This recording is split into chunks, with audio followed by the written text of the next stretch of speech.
The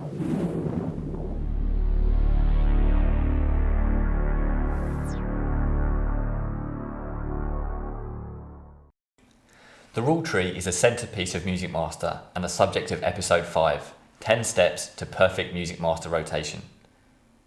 In the rule tree, you define the sound of your station. All the basics you've created in your database so far are now being poured into a mold.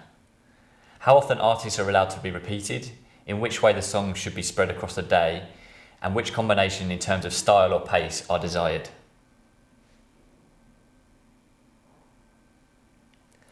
The icon for the rule tree is a flash in the toolbar.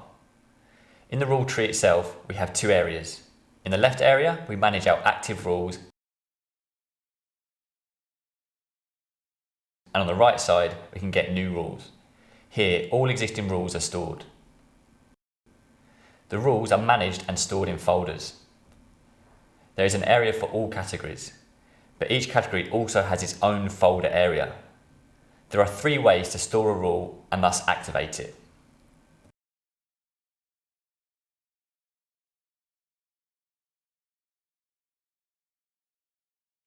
MusicMaster creates a folder for unbreakable rules, a folder for breakable rules, and a folder for goals or objectives.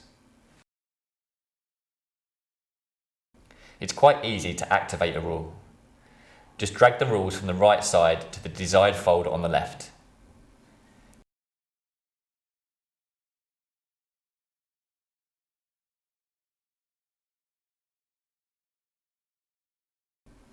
MusicMaster then asks you for an individual setting of the rule.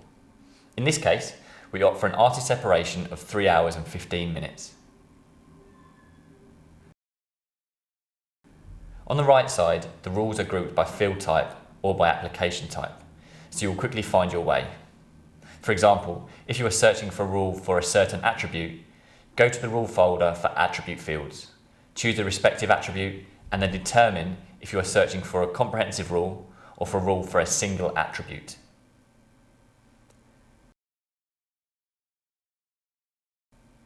Particularly important are also the song history rules.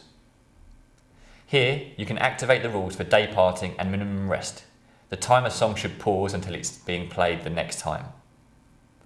In the area of horizontal rules, you find all the rules which are responsible for a perfect distribution of your songs across your program. They make sure that songs do not always run at the same hours. Hardly any station makes the same music program for 24 hours. There are often special programs or parts of the day, like the morning show for example, which are supposed to sound different. If you do need rules which will be applied only to special occasions or times, you will find the so-called rule groups useful. You will find the rule groups among the specific rule tree elements. Rule groups are really nothing more than folders into which you can shift rules. For these folders, you can then define when the included rules are to be used. We take a rule group and drag it with the drag and drop to the desired location in the rule tree. MusicMaster asks us to give it a name. We can determine whether the rules in the group are applied only at a certain time.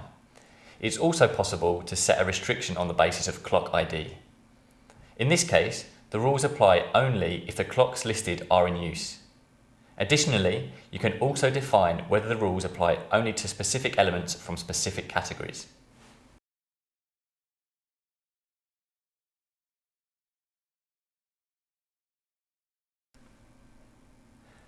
With these groups, you should have all you need to implement your strategy for your program with MusicMaster.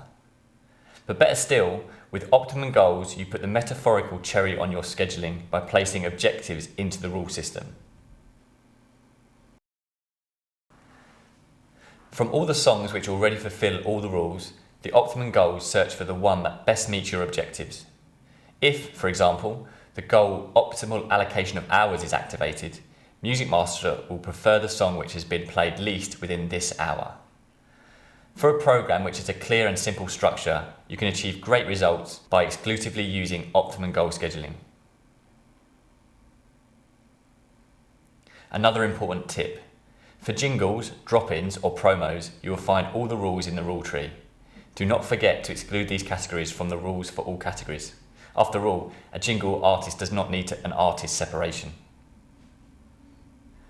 Click with the right mouse button onto the MusicMaster rule tree and go to the rule tree properties. Here you can activate all categories which are supposed to receive their own set of rules. Rules that usually apply to all categories are then not applied for these categories.